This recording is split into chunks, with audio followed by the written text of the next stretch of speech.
முள்முடி எனக்காக, முள்முடி எனக்காக, ஐயா கசையடி எனக்காக, ஐயா கசையடி எனக்காக, அடிமை நான் ஆண்டவரே என்னை ஆட்கொள்ள. ஆமே. தெய்வமே சொல்லுங்க, தெய்வமே அடிமை நான் ஆட்கொள்ள, அடிமை நான் ஆட்கொள்ளும். கரங்களை தட்டி சொல்லுவோம், அடிமை நான். இயேசுவே நான் உமது அடிமை.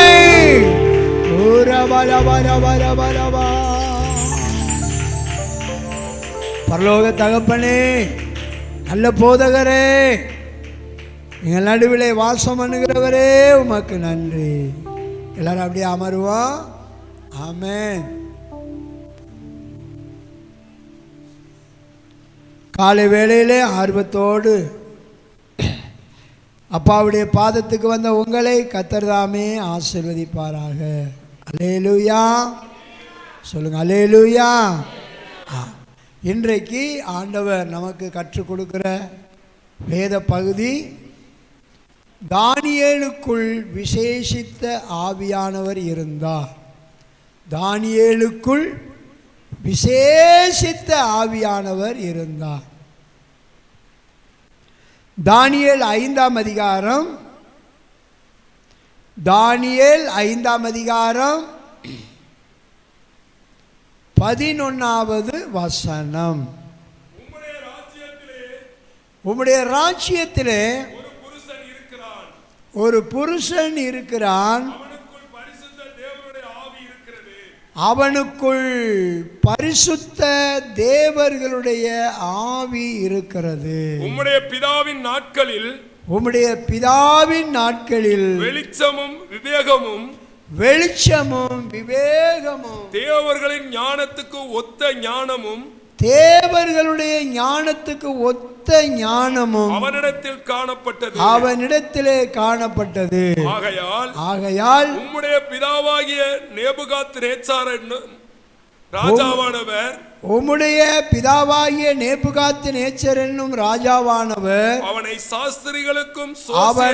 சாஸ்திரிகளுக்கும் சோசியருக்கும் கல்தேயருக்கும் குறி சொல்லுகிறவர்களுக்கும் அதிபதியாக வைத்தார்.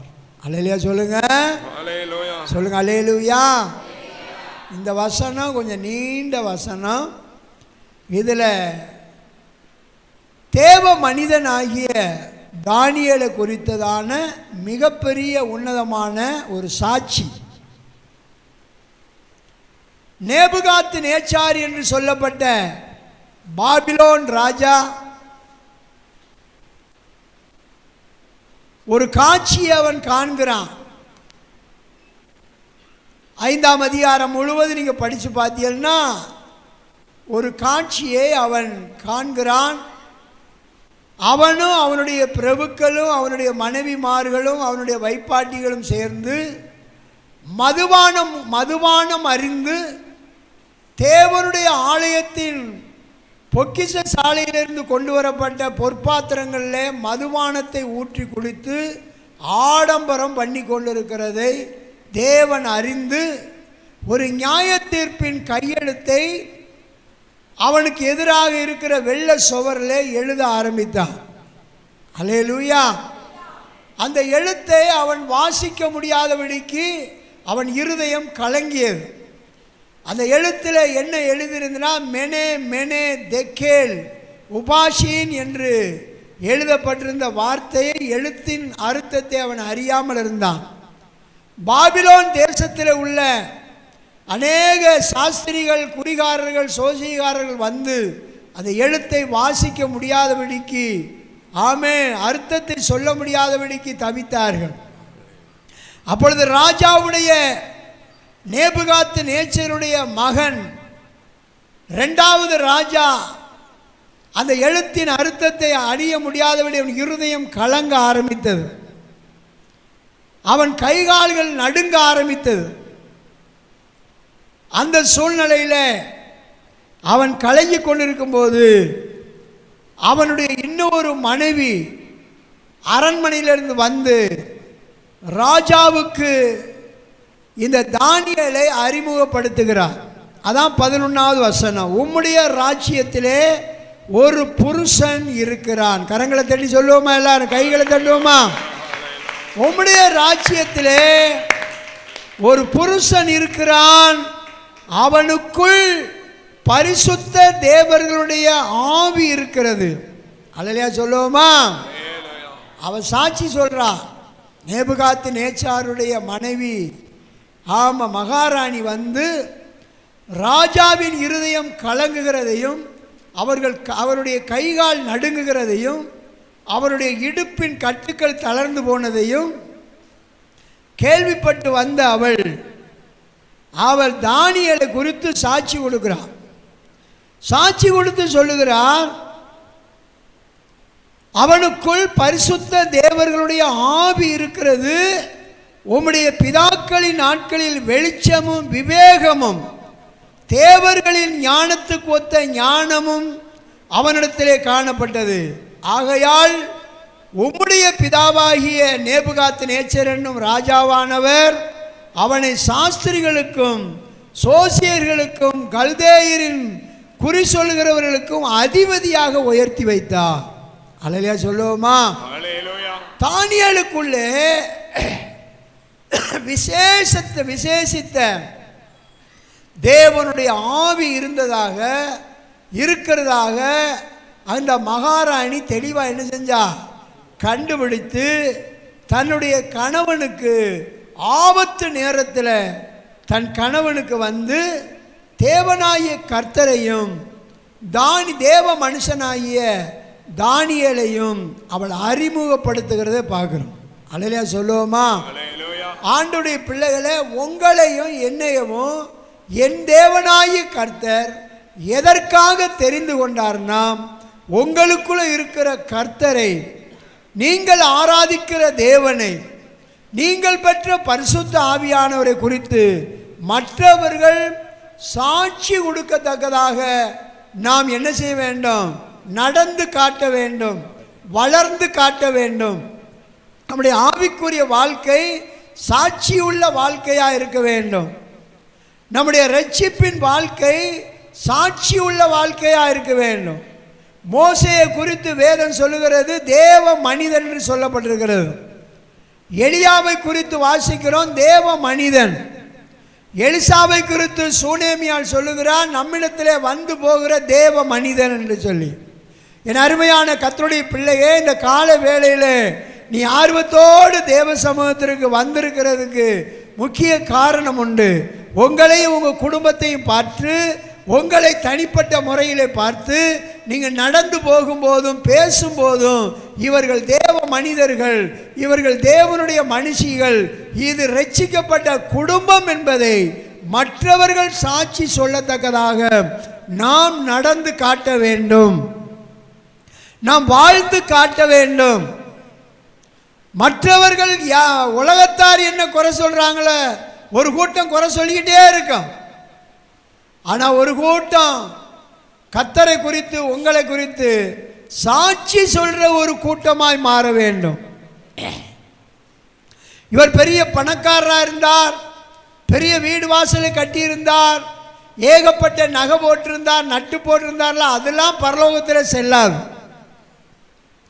தேவ பிள்ளைகளே, உங்களை குறித்து மற்றவர்கள் சாட்சி சொல்ற அளவுக்கு நம்முடைய ஆவிக்குரிய வாழ்க்கை, ரட்சிப்பின் வாழ்க்கை மாற வேண்டும். ஒரு காலத்தில் இவர் பாவியா இருந்தார், ஒரு காலத்தில் இவள் துரோகியா இருந்தால், ஒரு காலத்தில் கெட்டு அழிந்து வீணாய் போய் கொண்டிருந்தார்கள். இப்பொழுது இவர்கள் கர்த்தருடைய சபைக்கு போய் ஞானஸ்நானம் பெற்று பரிசுத்தாய் பெற்று இவர்கள் தேவ ஜனங்களாக இருக்கிறார்கள் என்று உலகம் உங்களை குறித்து, நம்மை குறித்து என்ன செய்ய வேண்டும்? சாட்சி சொல்ல வேண்டும். கரங்களை தட்டி சொல்லுமா? சாட்சி சொல்ல வேண்டும். இவனாயா சபைக்கு போறது வேஸ்டியா? இவன் போற சபை விளங்காதையான்னு சொல்லி கெட்ட பேருக்கு எடுக்கக்கூடாது. இவ போற சபைக்கு நீங்க போவாதீன்னு சொல்லி மற்றவங்க தூஷிக்க கூடாது. பாருங்க, அவன் அந்த ராஜாவுடைய மனைவி அவனை குறித்து ஏகப்பட்ட சாட்சி சொல்றான். ஞானத்துக்கும் ஒத்த ஞானமும் அவனிடத்திலே காணப்பட்டது. அல்லேலூயா. ஞானத்துக்கு ஒத்த ஞானம், இயேசுதான் ஞானம். அந்த ஞானத்துக்கு ஒத்த ஞானமா இருந்தானா, சேர்ந்த ஞானமா இருந்தானா. ஆண்டவருடைய பிள்ளைகளே, நமக்குள்ள பரிசுத்த தேவனுடைய ஆவி, பரிசுத்த தேவர்களுடைய ஆவி என்று எழுதப்பட்டிருக்கு. தேவர்கள்னா யாரு? பிதா, குமாரன், பரிசுத்த ஆவியானவர். அல்லேலூயா. ஆண்டவர் இன்னைக்கு நமக்கு என்ன கற்றுக் கொடுக்கிறார்னா, வேத வசனத்தை வாசித்து அதன்படி வாழ உங்களை ஒப்பு கொடுக்கணும். ஒரே ஆரம்ப நாட்கள்ல ஆமென், நாங்களும் ஒரு காலத்தில் துன்மார்க்கமா இருந்தோம், பாவிகளா இருந்தோம். எங்கள் முற்பிதாக்களும் பாவிகளா, துரோகிகளா இருந்தார்கள். யாருனாலையும் கட்டுப்படுத்த முடியாதவர்களா இருந்தோம். பெரிய ஆட்கள் சொல்றதுக்கெல்லாம் கீழ்ப்படிய மாட்டோம். வாக்கு போக்கில்லாத வார்த்தைகளை பேசி பழகி வந்தோம். மற்றவர்கள் பேசுவதற்கே பயப்படுற அளவுக்கு கொடூரமான சுபாவம் உள்ளவர்களா இருந்தோம்.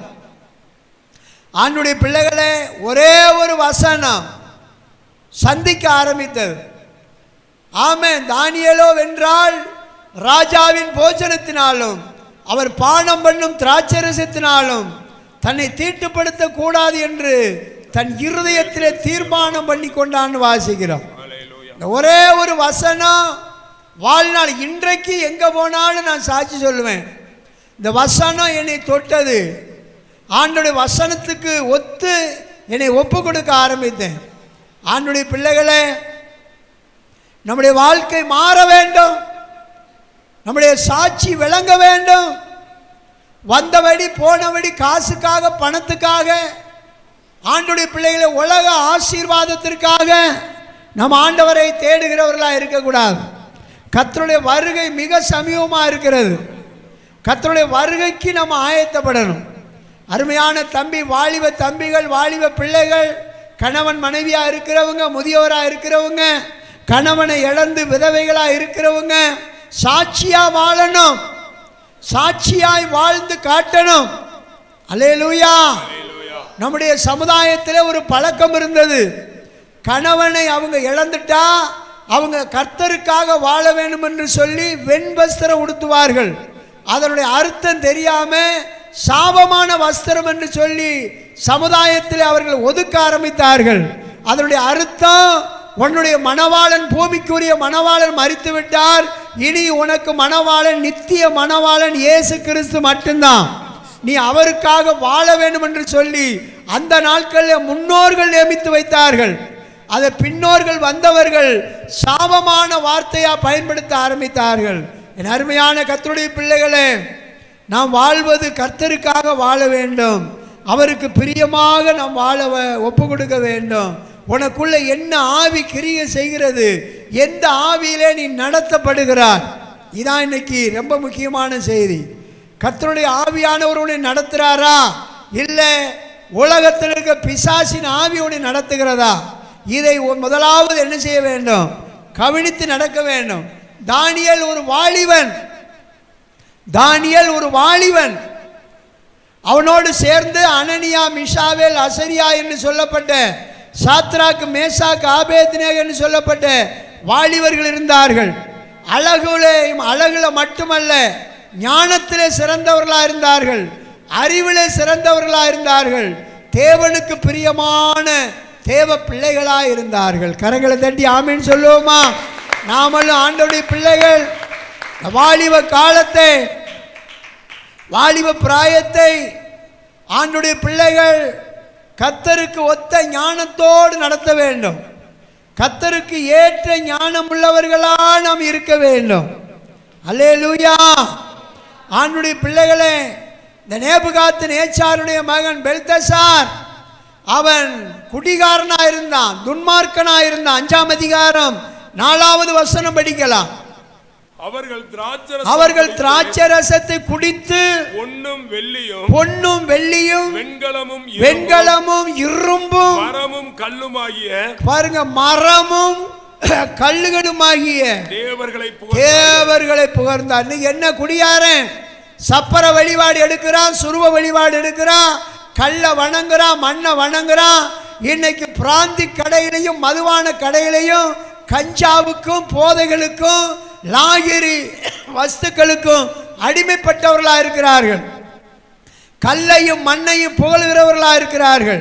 அந்நிய தேவர்களை ஆராதிக்கிறவர்களாக இருக்கிறார்கள். சோசியம் குறி பார்க்கிறவர்களாக இருக்கிறார்கள். தேவ ஜனமே, ஆண்டுடைய பிள்ளைகளே, அவன் யாரை புகழ்ந்தான் எழுதப்பட்டிருக்கு? மரமும் கல்லுமாகிய தேவர்களை புகழ்ந்தார்கள். தேவர்களை புகழ்ந்தார்கள். ஜீவனில்லாத விக்கிரகத்தை புகழ்ந்தார்கள். ஜீவனில்லாத தேவனுக்கு அவன் ஆராதனை செலுத்தினான். இன்றைக்கும் ஆண்டுடைய பிள்ளைகளே, நம்முடைய ஜனங்கள் விக்கிரக ஆராதனைகளுக்கும் கல்லுக்கும் மண்ணுக்கும் பொம்மைக்கும் ஆமென் ஆராதனை செலுத்துகிறார்கள். அதன் நிமித்தம் நம்முடைய சமுதாயம், நம்முடைய ஜனங்கள் பயங்கரமான துன்மார்க்க உலையிலே கிடக்கிறார்கள். ஆமென். ஆண்டுடைய பிள்ளைகளே, அந்த ராஜா அப்படி செஞ்சதுனாலே அங்க என்ன வந்தது? 5வது வசனம், அந்த நேரத்திலே மனுஷர் கைவிரல்கள் தோன்றி விளக்குக்கு எதிராக ராஜ அரண்மனையின் சாந்து பூசப்பட்ட சுவரிலே எழுதின அந்த கையிருப்பை ராஜா கண்டான். பாருங்க, ஒரு கல்லும் மண்ணுமாகிய மரமும் செங்கல்லுமாகிய தேவர்களை புகழ்ந்தான். அங்கே ஒரு விரல் தோன்றியது அவனுக்கு முன்பாக. சாந்து பூசப்பட்ட வெள்ள சுவரிலே அந்த விரல் எழுத ஆரம்பித்தது. மெனே மெனே தெக்கேல் உபாசின் என்று எழுத ஆரம்பித்தது. மெனே என்றால் உன் ராஜ்யம் மட்டிட்டு மேதிய பெர்சிய ராஜாக்களுக்கு கொடுக்கப்படும் என்று எழுதினார் ஆண்டவர். தெக்கேல் என்றால் நீ தராசிலே வைக்கப்பட்டு குறைவாய் காணப்பட்டதினாலே உன் ராஜ்யம் உன்னை விட்டு நீக்கப்படும் என்று சொல்ற அந்த அர்த்தத்தின்படி எழுத ஆரம்பித்தார் ஆண்டவர். அன்றைக்கு ராத்திரி அவன் மேதிய பெர்சிய ராஜாக்கள் மூலமாக கொலை செய்யப்பட்டான். அன்றைக்கே அவனை கர்த்தர் கொண்டுட்டார். தேவ பிள்ளைகளே, ஒரு நாளும் கல்லும் மண்ணும் ஆமே பொம்மையுமான தேவர்களை ஆராதிக்கிறதை நாம் என்ன செய்யக்கூடாது? ஆராதிக்கிறதுக்கு இடம் கொடுக்க கூடாது. அல்லேலூயா சொல்லுவோமா? அதனால எச்சரிக்கையா இருக்க வேண்டும். பரிசுத்த ஆவியானவர் நம்மை நடத்த வேண்டும். 12வது வசனம் படிக்கலாமா? 12வது வசனம் 5ஆம் அதிகாரம். ராஜாவினால் பெல்தசாத்சார் என்னும் பெயரிடப்பட்ட அந்த தானியேலுக்குள் சொப்பனங்களை வியாக்கியானம் பண்ணுகிறதும் புதை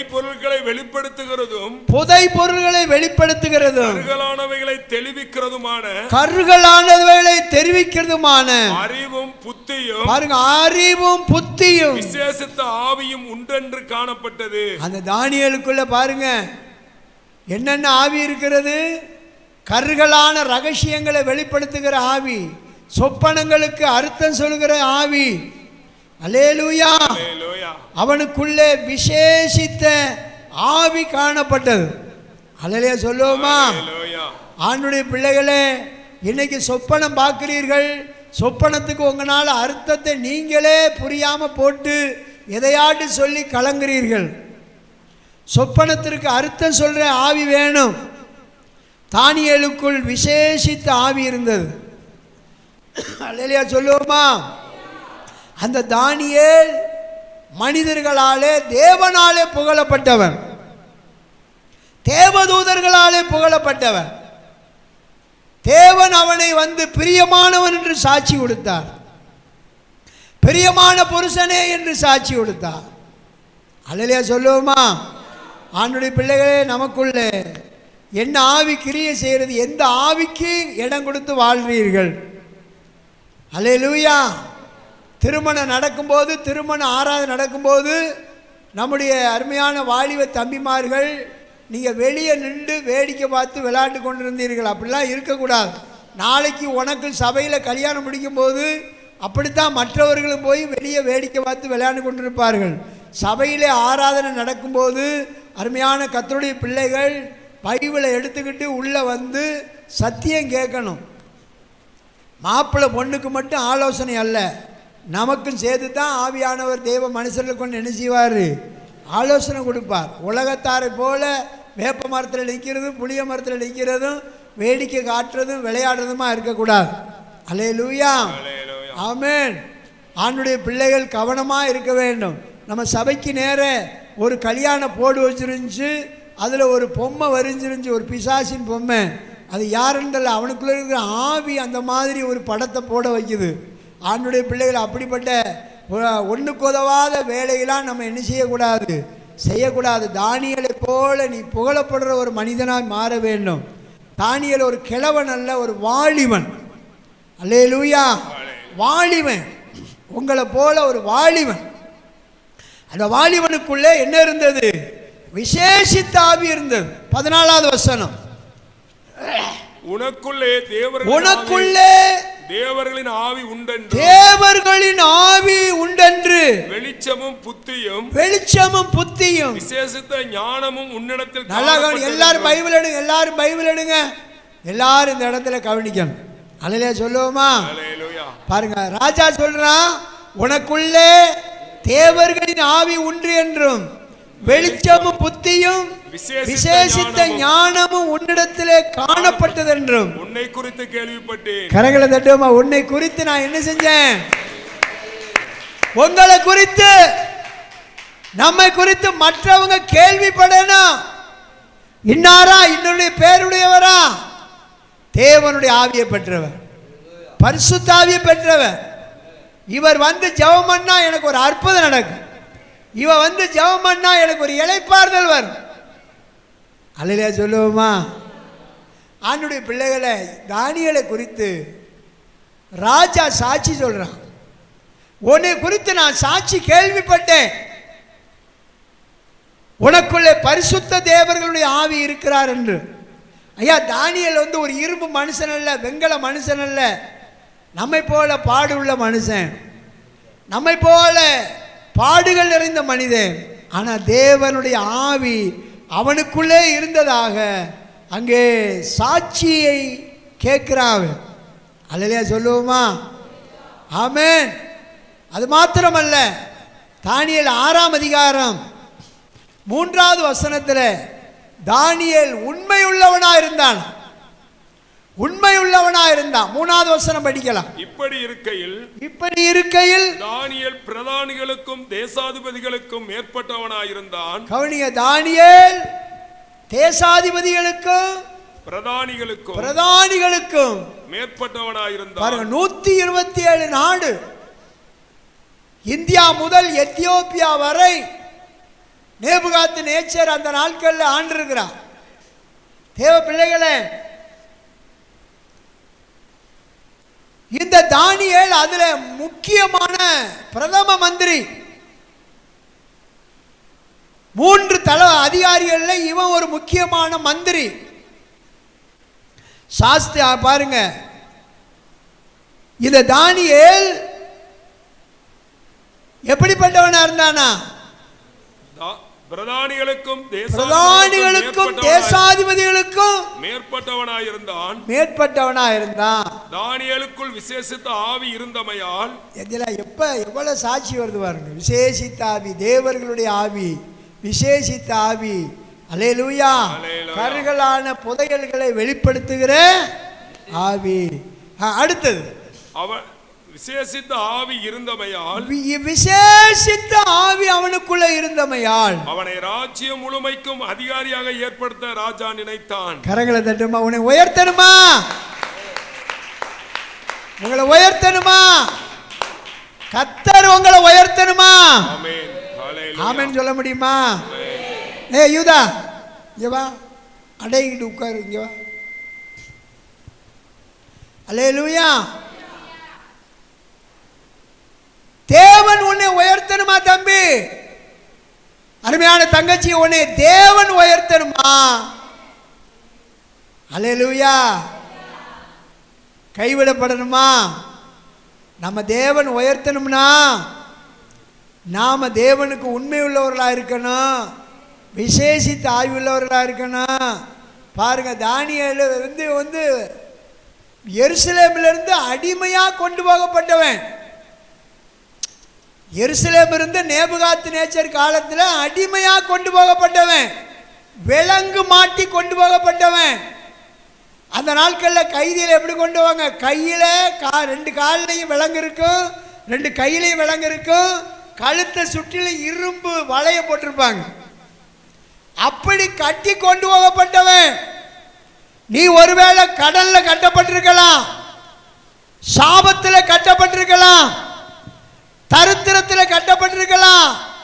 கழுத்தில் கட்டு, கையில கட்டு, காலில் கட்டு, எங்கேயும் நீ நவள முடியாம இருக்கலாம். நீ கர்த்தருக்கு உண்மையா இருக்கணும். உண்மையா நடந்த ஆண்டுடைய பிள்ளையே, உன் கழுத்தில் உள்ள கட்டுகள் நீங்கும், உன் காலில் உள்ள கட்டு நீங்கும், உன் கையில் இருக்கிற கட்டுகள் நீங்கும். உன்னை ஆண்டவர் எல்லா ஜனங்களுக்கு முன்பாக மேன்மையான ஜனமா மாற்றுவாரு. சொல்லுங்க அல்லேலூயா. தேவன் உன்னோடு கூட இருந்தான். தானியேலோடு கர்த்தர் இருந்தார். சொல்லுங்க, ஒருத்தருக்கு ஒருத்தர் பார்த்து சொல்லுங்க, நம்மோடு கர்த்தர் இருந்தார். தானியேலை உயர்த்தின ஆண்டவர், தானியேலின் சிறையிருப்பை மாற்றின ஆண்டவர். ஆமே. சாஸ்திரிகளுக்கும் சோசியக்காரர்களுக்கும் மந்திரவாதிகளுக்கெல்லாம் தலைவனாய் மாற்றின ஆண்டவர். ஆமே. சொல்லுங்க, ஒருத்தருக்கு ஒருத்தர் பார்த்து, உங்களை கொண்டு என்னை கொண்டு பிசாசின் வல்லமைகளை சாத்தானை துரத்துவான். வியாதியில பிசாசின் பிடியில கிடக்கிற மக்களை விடுதலையாக்குவான். அல்லையா சொல்லுங்க, அல்லையா சொல்லுங்க. அல்லே, நமக்குள்ள என்ன ஆவி கிரியை செய்கிறது? சொல்லுங்க. தாய் தகப்பனு கீழ்ப்படுகிறோமா? சபைக்கு கீழ்ப்படுகிறோமா? முன்மாதிரியா மாறுறோமா? சொல்லுங்க அல்லேலூயா. ஆண்டவருடைய பிள்ளைகள் கவனமா இருக்கணும். எங்களுடைய இருதயத்தினுடைய வாஞ்சையெல்லாம் அதுதான். சபை மக்கள் நல்ல சாட்சியா இருக்கணும். வர்ற நாட்களில் அவர்களை பார்த்து அநேக மக்கள் பாவிகளாய் துரோகிகளாய் இருந்தவர்களெல்லாம் என்ன செய்யணும்? மனம் திரும்ப வேண்டும். சொல்லுங்க அல்லேலூயா. ஆமென் சொல்லுங்க. தானியேலுக்குள்ளே விசேஷித்த ஆவி இருந்ததுக்கு அவன் என்ன காரணம்? தானியேல் 1ஆம் அதிகாரம் 8வது வசனத்தை நாம் வாசிக்கலாம். தானியேல் 1ஆம் அதிகாரம் 8வது வசனம். தானியேல் ராஜாவின் போசனத்தினாலும், தானியேல் ராஜாவின் போஜனத்தினாலும், அவர் பானம் பண்ணும் திராட்சரசத்தினாலும், அவர் பானம் பண்ணும் திராட்சரசத்தினாலும் தன்னை தீட்டுப்படுத்தல் ஆகாதென்று. ராஜா குடிக்கிற மதுபானம், ராஜா சாப்பிடுற போஜனம், ராஜா கட்டளை இருக்கிறான், தானியேலுக்கு இந்த போஜனம் தான் கொடுக்கணும். ஆனாலும் ராஜாவின் போஜனத்தினாலும் ராஜா குடிக்கிற மதுபானத்தினாலும் தன்னை தீட்டுப்படுத்தல் ஆகாது என்று சொல்லி தன் இருதயத்தில் தீர்மானம் பண்ணிக்கொண்டு, தன் இருதயத்தில், இங்க பார் தம்பி, அருமையான கர்த்தருடைய பிள்ளைகளை, இருதயத்தில் ஒரு தீர்மானம் வேணும். தீர்மானம் பண்ணிக்கொண்டு தன்னை தீட்டுப்படுத்தாதபடி, தன்னை தீட்டுப்படுத்தாதபடி பிரதானிகளின் தலைவனிடத்தில் வேண்டிக் கொண்டான். ஆமே. இரண்டாவது, அவன் தீர்மானம் பண்ணி கொண்டான். நல்லா கவனிங்க. இருதயத்தில் தீர்மானம் இல்லாமல் இருந்தா, இருதயத்தில் ஒரு உடன்படிக்கை இல்லாமல் இருந்தா, கண்டதே காட்சி கொண்டதே கோலம் என்று சொல்லி மனம் போல வாழ ஆரம்பிச்சிடும். இருதயத்தில் ஒரு தீர்மானம் இருக்கணும். இருதயத்தில் அந்த தீர்மானம் இல்லைன்னா நாம் ஆண்டவருக்கு பிரியமா வாழ முடியாது, கர்த்தருக்கு பிரியமா வாழ முடியாது. அல்லையா சொல்லுவோமா? இருதயத்தில் தீர்மானம் வேணும். அப்போ உன் கழுத்தில் இருக்கிற கட்டுகள் விலகும், உன் கை காலில் இருக்கிற கட்டுகள் விலகும். ஆமென். தேவன் உன்னை விடுதலையாக்கி மலை மேல் உள்ள பட்டணமா உங்களை நிறுத்துவார். கர்த்தருடைய பிள்ளைகளை, இரண்டாவதாக தானியேலுக்குள்ள என்ன இருந்தது? பாவம் செய்யக்கூடாது என்ற தீர்மானம் இருந்தது. பாவம் செய்யக்கூடாது என்ற தீர்மானம் இருந்தது. நீ தனியா உட்கார்ந்து இருக்கிறீன்னா உங்க கையில என்ன இருக்கணும்? பைபிள் இருக்கணும். செல்லை நோண்டிக்கிட்டு என்ன செய்யக்கூடாது? கெட்ட காட்சிகளை பார்த்துக்கிட்டு நேரத்தை போகக்கூடாது. நாம் தேவனுடைய பிள்ளைகள். தீர்மானம். அல்லேலூயா. கர்த்தருடைய பிள்ளைகளுக்குள்ள என்ன இருக்கணும்? ஒரு தீர்மானம் இருக்கணும். ஆமென் சொல்லுங்க. ஆமென். ஒரு தீர்மானம் இருக்கணும். 1 யோவான் 5ஆம் அதிகாரம் 18வது வசனம் படி. 1 யோவான் 5ஆம் அதிகாரம் 18வது வசனம். தேவனால் பிறந்த எவனும் பாவம் செய்யான் என்று கர்த்தருடைய பிள்ளைகள் நல்லா கவனிங்க. தேவனால் பிறந்த எவனும் பாவம் செய்யான் என்று அறிந்திருக்கிறோம். தேவனால் பிறந்திருக்கீங்களா? ஞானஸ்நானம் பெற்றிருக்கீங்களா? ஆண்டுடைய சமூகத்துக்கு வந்திருக்கிற கர்த்தருடைய பிள்ளையே, தேவனால் பிறந்த எவனும் பாவம் செய்யான் என்று அறிந்திருக்கிறோம். தேவனால் பிறந்தவன் தன்னை காக்கிறான். தேவனால் பிறந்தவன் தன்னை காக்கிறான். பொல்லாங்கன் அவனை தொடான். தேவனால் பிறந்து மனம் திரும்பி ஆண்டவராய் இயேசு கிறிஸ்துவை ஏற்றுக்கொண்டு ஞானஸ்நானம் பெற்று கர்த்தருக்கு பிரியமா நடக்க உன்னை ஒப்பு கொடுத்து மறுபடி பிறந்திருந்தா உன்னை காத்து கொள்ள வேண்டும். தேவனால் பிறந்தவன் தன்னை காக்கிறான். அவன் பாவம் செய்ய மாட்டான். பொல்லாங்கன் அவனை தொட முடியாது. அல்லேலூயா. ஆமென். பொல்லாங்கன் அவனை தொடான். தேவனால் பிறந்த நீ உன்னை சுத்தவானாய் காத்துக்கொள்ள வேண்டும். 1 தீமோத்தேயு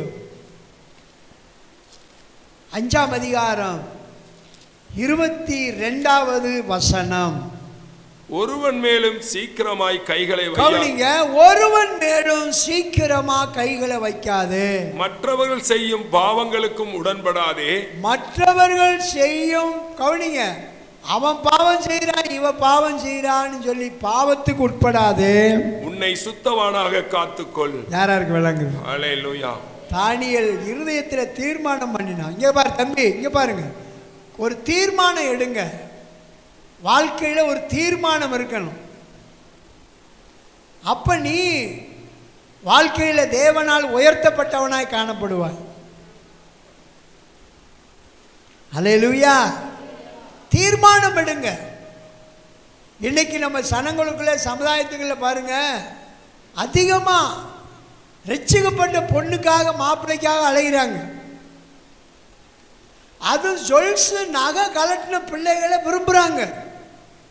நான் நிறைய பார்த்துட்டேன்.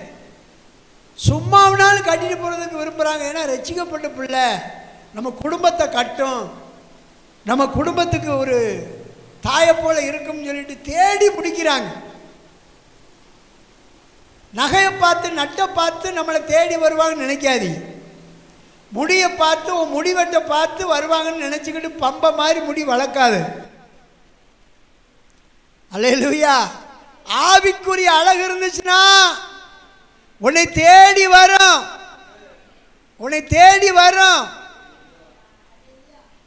நீ ஆச்சரியப்படும்படியா நான் கர்த்தர் நடத்துவார். ராமேஸ்வரத்தில் சந்திரா சைக்கிள் கம்பெனி வச்சிருந்த ஒரு ஐயா, பெரிய வீரவாண்டியம் பட்டணத்தை சேர்ந்தவர்.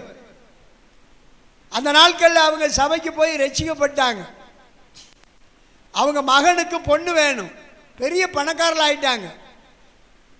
பாஸ்டர்கிட்ட போய் சொன்னால் பாஸ்டர் வெளிப்பாடுகள்னு சொல்கிறாரு. இந்த மாதிரி ராமேஸ்வரத்தில் வேர்க்கோடில் கரையூரில் ஒரு பெண்ணு இருக்கிறாங்க. அவங்க கிருபாசன சபைக்கு போகிறாங்க. அந்த பெண்ணை வந்து ஆண்டவர் காட்டுறாரு, போய் முடிங்க. நகையும் போடலை, நட்டு போடலை. அவங்க நிறம் வந்து நல்ல கருப்பாக இருப்பாங்க, ஓரளவு நல்ல கருப்பாக இருப்பாங்க. அந்த பொண்ணை தேடி போய் முடித்தாங்க. இன்னைக்கு அந்த குடும்பம் முதல்ல இருந்ததை விட பல மடங்கு உயர்த்தப்பட்டிருக்கிறாங்க. இன்னைக்கு அவங்க குடும்பம் பெரிய பஸ் ஸ்டாண்டுக்கிட்டெல்லாம் வந்து லாட்ச் இருக்குது, பெரிய பெரிய அவங்களே நிறைய காசு போட்டு ஆண்டவருடைய ஜெபாலயத்தை கட்டியிருக்கிறாங்க. பெரிய பஸ் ஸ்டாண்டுக்கிட்ட அவங்க குடும்பம் மேன்மையாக இருக்குது. அங்கே டவர் டிவி டவர் இருக்குது பாருங்கள், அதுக்கிட்ட பெரிய வீடு இருக்குது. ஆண்டவர் இன்னைக்கு அவர்களை உயர்த்தி மேன்மைப்படுத்தி வைத்திருக்க காரணம் என்ன தெரியுமா? தேவனுக்குள்ள அழகா இருக்கணும். கர்த்தருடைய அழகு தான் உனக்கு முக்கியம். அல்லேலூயா. கர்த்தருடைய அழகு, அந்த அழகு தான் தானியேலுக்குள்ள இருந்தது, அந்த அழகு தான் எஸ்தருக்குள்ள இருந்தது. அல்லேலூயா. அந்த அழகு தான் இன்றைக்கு சிறந்தது. ஆமென். எந்த பேரளவழி போட்டு எவ்வளவு நீ சென்றெடுத்தாலும் அதை தேடி பேய்கள் வண்டு மாதிரி வரும். ஆவிக்குரிய அழகு இருந்துச்சுன்னா உன் வாழ்க்கை ஆசீர்வதிக்கப்படும். சொல்லுங்க அல்லேலூயா. ஆமென். சொல்லுங்க அல்லேலூயா. ஆமென். கொஞ்சம் சந்தோஷமா இருக்கிறவங்க கைதட்டி ஆண்டவருக்கு நன்றி செலுத்துங்க.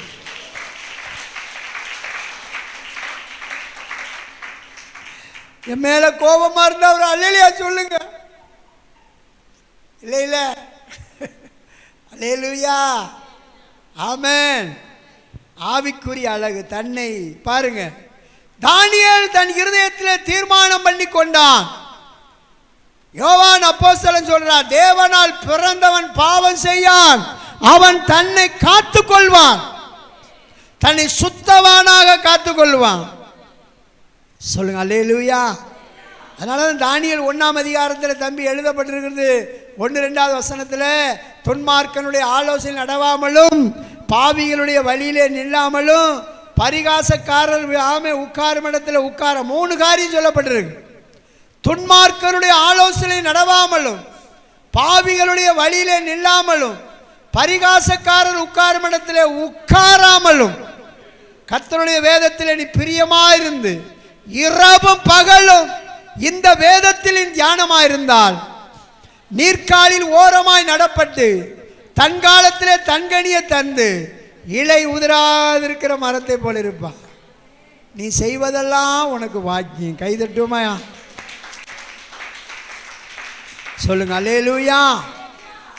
ஆண்டவருடைய பிள்ளை. அதனால தான் 1 யோவான் 2ஆம் அதிகாரம் 27 அப்போஸ்தலன் சொல்லுகிறான், நீங்கள் பெற்ற அபிஷேகம் உங்கள் மேல் இருக்கிறபடியினால் ஒருவனும் உங்களுக்கு போதிக்க வேண்டியதில்லை, அந்த அபிஷேகமே உங்களை போதித்து நடத்தும்.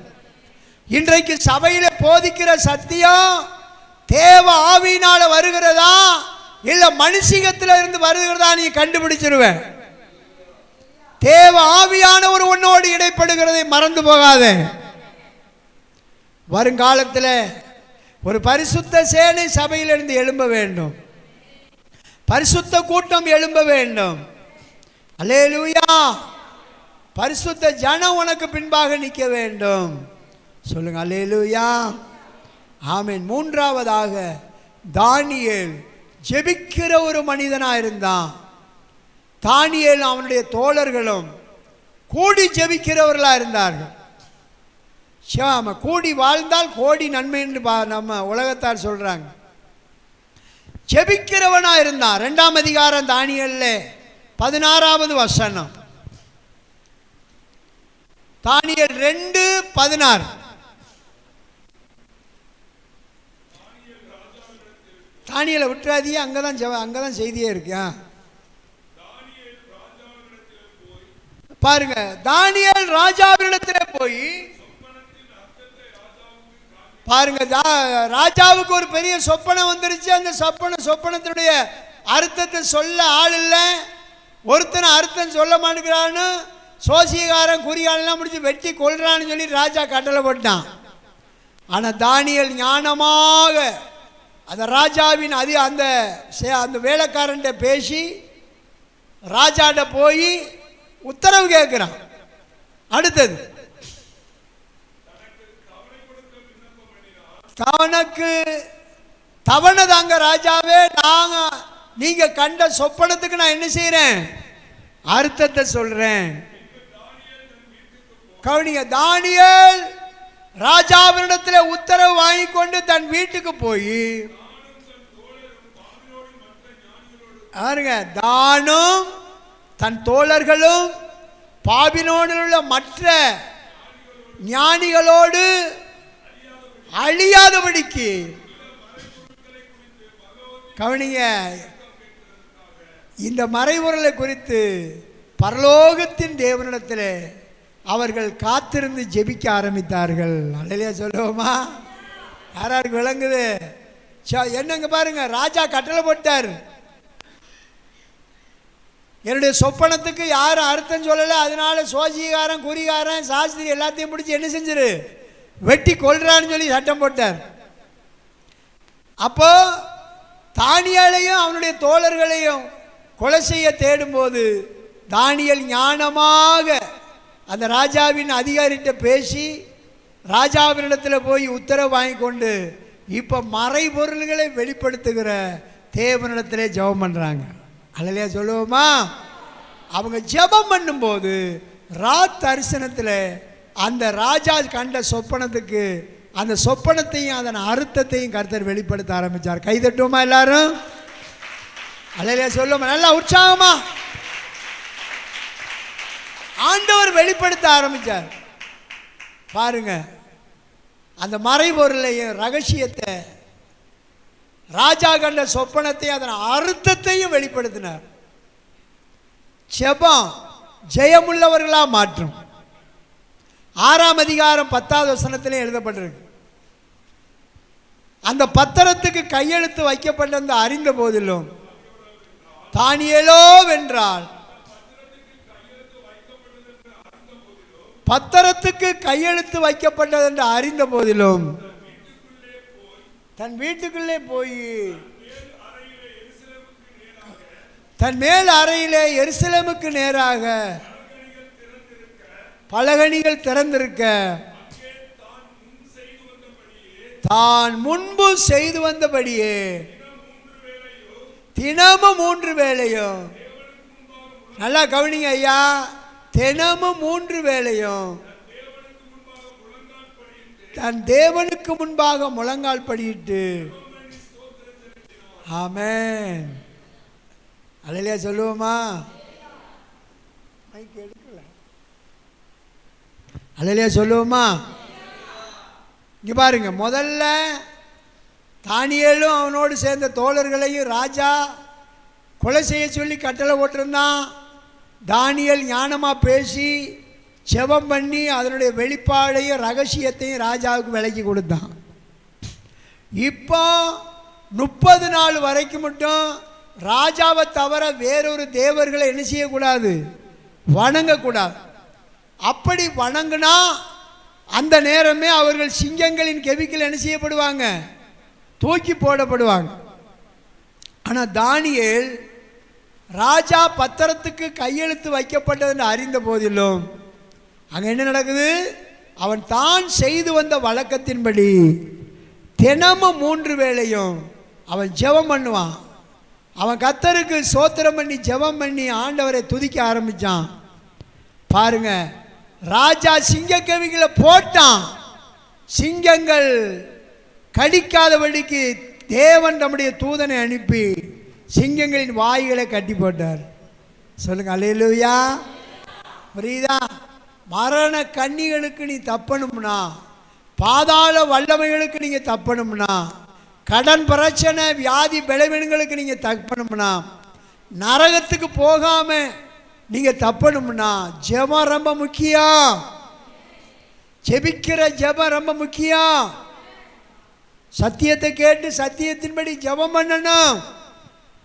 பரிசுத்தாவின் அபிஷேகம் பெறணும். ஜெபந்தான் ஜெயத்தை கொண்டு வரும். ஆண்டவர் பேரை சொல்லி ஊரை சுற்றி திரிகிற பிசாசுகளா இருக்கக்கூடாது, பேயா இருக்கக்கூடாது, பேயனா பேச்சு அலையக்கூடாது. அல்லேலூயா. ஆண்டவருடைய பிள்ளைகள் ஜெபிக்கணும். உங்கள் எதிர்காலத்துக்காக ஜெபிக்கணும். உங்களுக்கு ஆண்டவர் நல்ல ஒரு ஞானத்தை கொடுப்பதற்காக ஜெபம் பண்ணணும். சொல்லுங்க அல்லேலூயா. தானியேல் செபிக்கிறவனா இருந்தான், கட்டுப்பாடு உள்ளவனா இருந்தான்.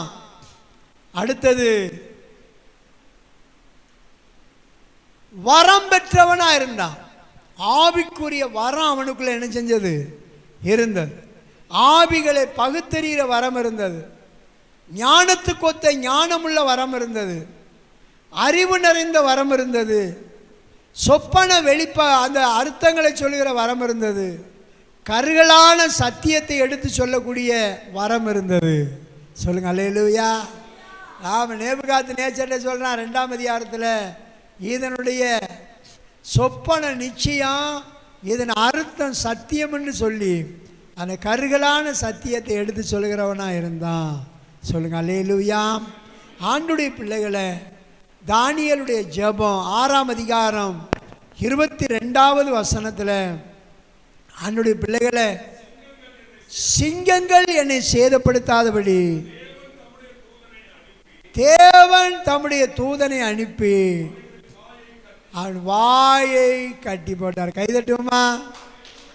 சிங்கங்கள் தானியேலை, பயத்துடன் சொல்லுங்க எல்லாரும், சிங்கங்கள் தானியேலை கடிக்காதபடி கொல்லாதபடி தேவன் தம்முடைய தூதனை அனுப்பி சிங்கங்களின் வாயை கட்டி போட்டார். கைதட்டுமா? சிங்கங்களின் வாயை. அல்லேலூயா. சரி, பழைய ஏற்பாட்டில் தேவதூதனை அனுப்பி கர்த்தர் சிங்கங்களின் வாயை கட்டி போட்டார். புதிய ஏற்பாட்டில் என்ன தெரியுமா? அந்த பொறுப்பை நம்மள்ட கொடுக்குறார். எபிரேயர் 11:33 எழுதப்பட்டிருக்கு, சிங்கங்களின் வாயை அடைத்தார்கள் இருக்கு. சிங்கங்களின் வாயை அடைத்தார்கள். பழைய ஏற்பாட்டில் தூதர் வந்து யுத்தம் பண்ணினா, தூதன் வந்து சிங்கங்களின் வாயை கட்டி போட்டான். புதிய ஏற்பாடு வாசிக்கலாம் 33வது வசனம். விசுவாசத்தினாலே அவர்கள் ராஜ்யங்களை ஜெயித்தார்கள். கவனிங்க, ராஜ்யங்களை ஜெயித்தார்கள், நீதியை நடப்பித்தார்கள், வாக்குத்தத்தங்களை பெற்றார்கள். நல்லா கவனிங்க, விசுவாசத்தினாலே வாக்குத்தத்தங்களை பெற்றார்கள். அடுத்தது சிங்கங்களின் வாய்களை அடைத்தார்கள். சிங்கங்களின் வாய்களை அடைத்தார்கள். முதல்ல கட்டுனான் தேவதூதன். இப்போ புதிய ஏற்பாட்டில் உங்களுக்கு எனக்கு என்ன வேலை தெரியுமா? சிங்கங்களின் வாயை கட்டணும், சிங்கங்களின் வாயை அடைக்கணும். வலதுகை இப்படி தூக்கி சொல்லுங்க, சிங்கங்களின் வாயை நாங்கள் என்ன செய்யணும்? அடைக்கணும். தம்பி சொல்லுங்க, சிங்கங்களின் வாய்களை ஜெபம் பண்ணி என்ன செய்யணும்? அடைக்கணும். சொல்லுங்க அல்லேலூயா. புதிய ஏற்பாட்டுடைய சத்தியம் ரொம்ப விசேஷமானது. தேவனால் பிறந்ததெல்லாம் உலகத்தை ஜெயிக்கும். நம்முடைய விசுவாசமே உலகத்தை ஜெயிக்கிற ஜெயம். கரங்களை தட்டி சொல்லுவா அல்லேலூயா. சொல்லுங்க அல்லேலூயா. தேவன் நம்மை உண்மையுள்ளவர்களாய் எதிர்பார்க்கிறார். தானியேல் எப்படிப்பட்டவனா இருந்தான்? உண்மையுள்ளவனா இருந்தான். 4 ராஜாக்கள் காலத்தில், பிரதர் கவனிங்க, 4 ராஜாக்கள் காலத்தில் நேபுகாத்நேச்சார், அவருடைய குமாரனாகிய பெல்தெசாஸ்தார், அடுத்தது மேதிய பெர்சிய ராஜாக்கள், அர்த்தசஷ்டா ராஜா, கோரேஸ் ராஜா நாட்களிலே தானியேலின் காரியம் 4 ராஜாக்களின் காலத்தில், தானியேல் 6:27 எழுதப்பட்டிருக்கு, அவன் காரியம் ஜெயமாயிருந்தது. தானியேலின் காரியம் எப்படி இருந்தது? தேவ பிள்ளையே, எதுக்காக இந்த சத்தியம்னா, நீங்கள் கர்த்தருக்கு உண்மையா இருந்தா, உண்மையுள்ளவர்களா இருந்தா, கர்த்தர் உங்க காரியத்தை ஜெயமா மாற்றுவாரு. அல்லேலூயா சொல்லுங்க. காரியங்களை ஜெயமா மாற்றுவார். பக்கத்தில் கை கொடுத்து சொல்லுங்க, நீங்களும் நானும் கர்த்தருக்கு உண்மை உள்ளவர்களா இருந்தா கர்த்தர் உங்கள் காரியங்களை ஜெயமா மாற்றுவார். தானியேலுக்குள்ள இருந்த ஆவியானவர் விசேஷமான ஆவியானவர். கரங்களை தட்டி சொல்லுவோம், கரங்களை தட்டி சொல்லுவோம். பரிசுத்த தேவர்களுடைய ஆவி, பிதா குமாரன் பரிசுத்தாவியானவருடைய திரியேக தேவர்களுடைய ஆவி. ஆண்டுடைய பிள்ளைகள், நமக்குள்ள என்ன ஆவி கிரியை செய்கிறது? அல்லேலூயா சொல்லுவோமா? நல்ல ஆவி இருந்தா நீங்க நாடின துறைமுகத்தில் போய் இறங்கிடலாம்.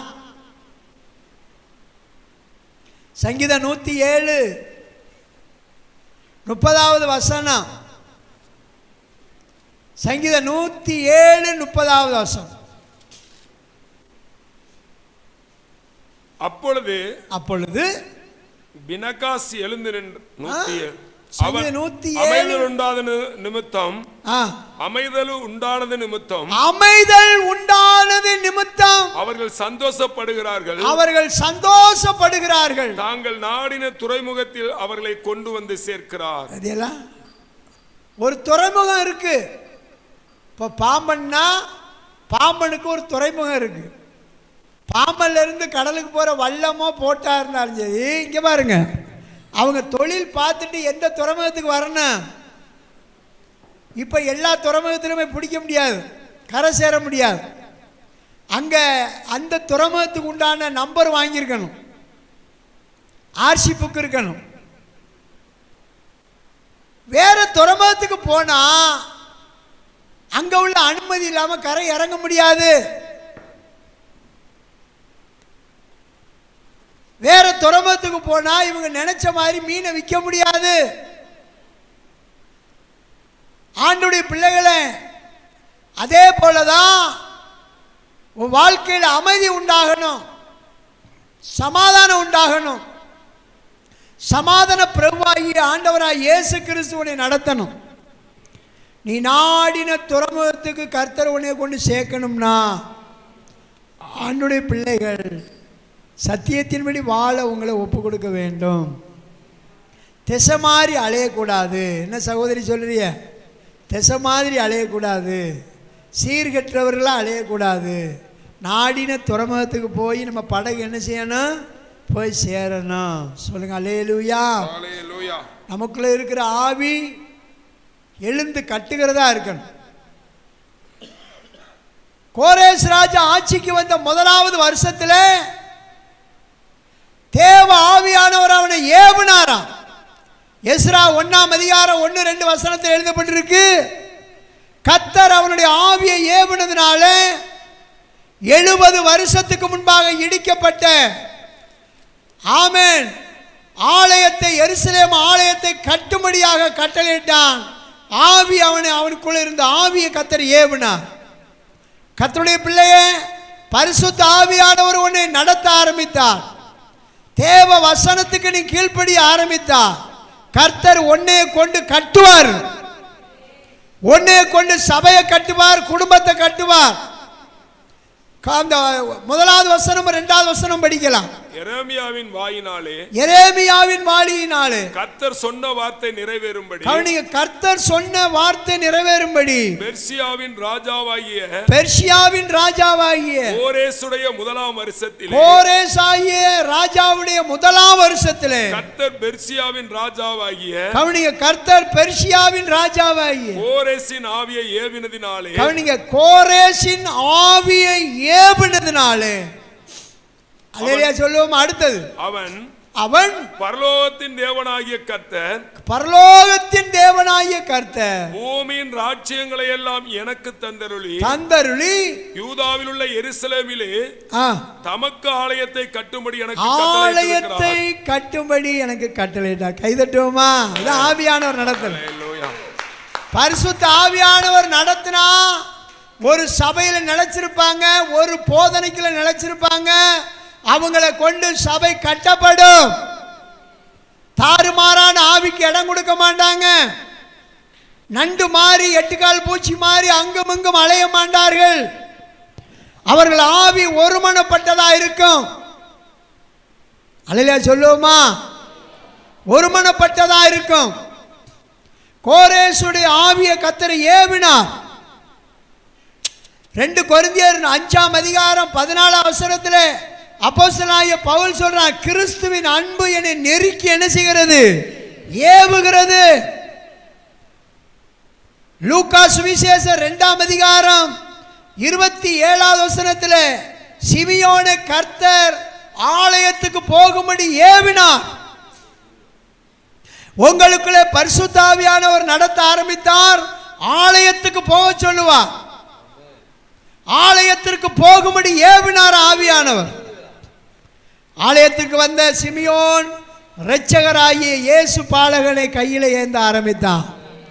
அதுபோல இந்த புதிய ஏற்பாட்டில் ஆலயத்திற்கு ஆராதனைக்கு முக்கியத்துவம் கொடுத்து ஆண்டவருடைய ஆராதனையிலே நீங்கள் ஒழுங்காக நடந்தால் ஆண்டவருடைய வருகையை நம்ம சந்திக்கலாம்.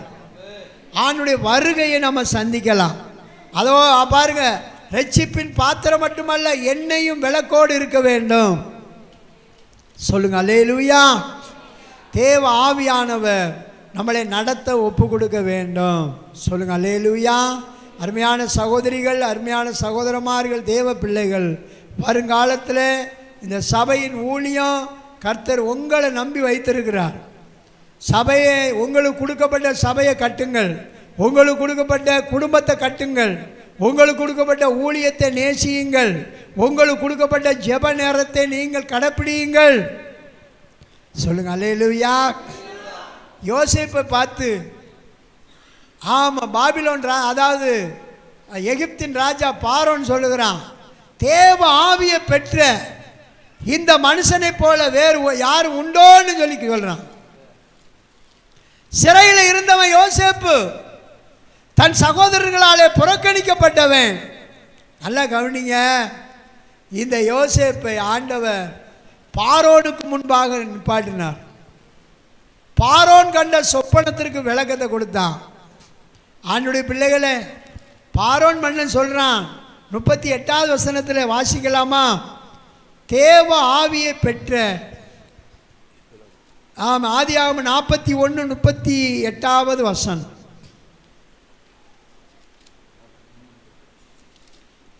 பார்க்க வாசிக்கலாம் சீக்கிரம்.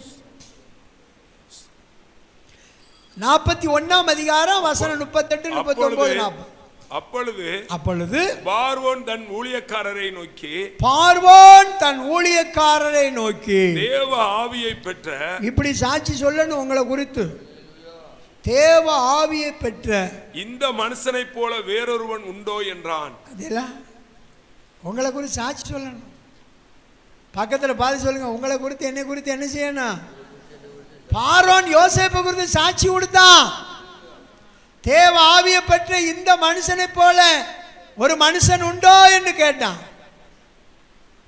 39ஆம் வசனத்தில் ராஜா சொல்றான், தேவன் இவைகள் எல்லாம் உனக்கு வெளிப்படுத்தினதுனால இந்த வேலையை, ராஜ்யத்தை, நிர்வாகத்தை செய்யறதற்கு உன்னை போல ஒரு மனுஷன் இல்லை என்று சொன்னான். ராஜா தன் கையில் இருக்கிற முத்திர மோதிரத்தை கலட்டி யோசேப்பின் கையில போட்டான்.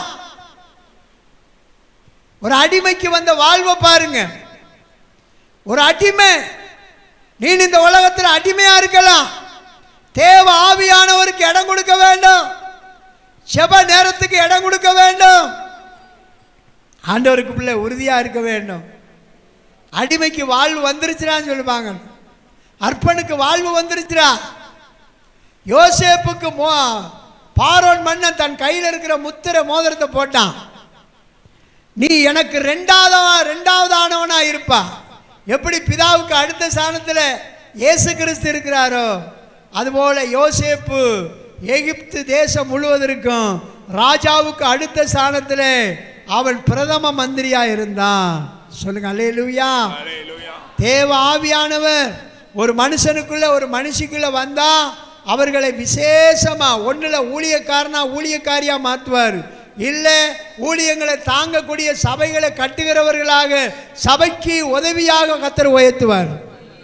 அல்லேலூயா சொல்லுவோமா? தேவ ஆவியானவருக்கு இடம் கொடுங்க. தேவ ஆவியானவர் அல்லேலூயா உங்களையும் உயர்த்துவார். முழங்கால் படியிடுவோம்.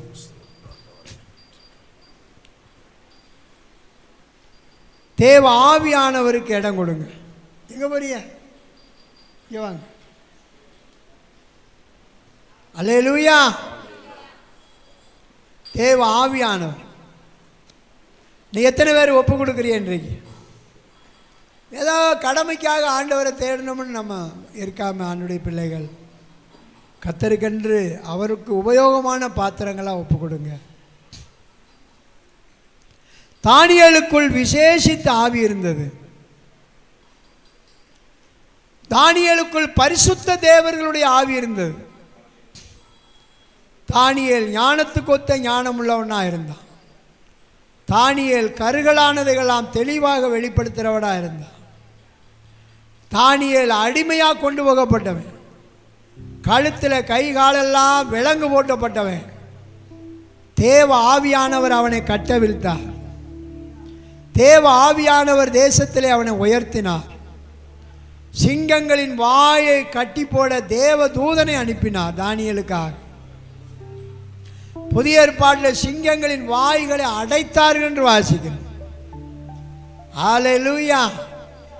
தேவ ஆவியானவருக்குள்ள உங்களை ஒப்பு கொடுங்க. காதுள்ளவன் கேட்க கடவன். ஆவியானவர் சபைக்கு சொன்னதை காதுள்ளவன் கேட்க கடவன். ஹல்லேலூயா. அருமையான தம்பிமார், வாலிப பிள்ளைகள், வாலிப தம்பிகள், வாலிப தங்கச்சிகள், வருங்கால சந்ததிகள், தேவ ஆவியானவருக்கு இடம் கொடுங்க. உங்கள் தாய் தகப்பனார் உங்களை பார்த்து என்ன செய்கிறாங்க? ஏங்குறாங்க. என் பிள்ளை ஒரு தானியேலை போல இல்லையே, என் பிள்ளை ஒரு யோசேப்பை போல இல்லையே, என் பிள்ளை ஒரு எஸ்தரை போல இல்லையே, என் பிள்ளை ஒரு ரெபெக்காளை போல இல்லையே, என் பிள்ளை ஒரு சாராளை போல வரணுமே, என் பிள்ளைகளுக்கு எதிர்காலம் அமையணுமேன்னு சொல்லி எதிர்பார்த்து கொண்டு இருக்கிறாங்க. ஹல்லேலூயா. தானியேல் உண்மை உள்ளவனா இருந்தான். ராஜ சமூகத்தில் அவனை குற்றப்படுத்த முடியல. உண்மை உள்ளவனா இருந்தான். ஹல்லேலூயா. உண்மை உள்ளவனா இருந்தான். கரங்களை தட்டி ஆண்டவருக்கு நன்றி செலுத்துவோம். எல்லாரும் கையை கட்டாத, கை தட்டி கத்தர துதி. உங்களுக்குள்ள என்ன ஆவி, எந்த ஆவி உங்களை நடத்துகிறது என்றதை நல்லா யோசனை பண்ணி பாருங்க. தானியேல் கட்டுப்பாடு உள்ளவனா இருந்தான். தீர்மானம் உள்ளவனா இருந்தான். தீர்மானம் உள்ளவர்களா இருக்க வேண்டும். தானியேல் ஜெபிக்கிறவனா இருந்தான்.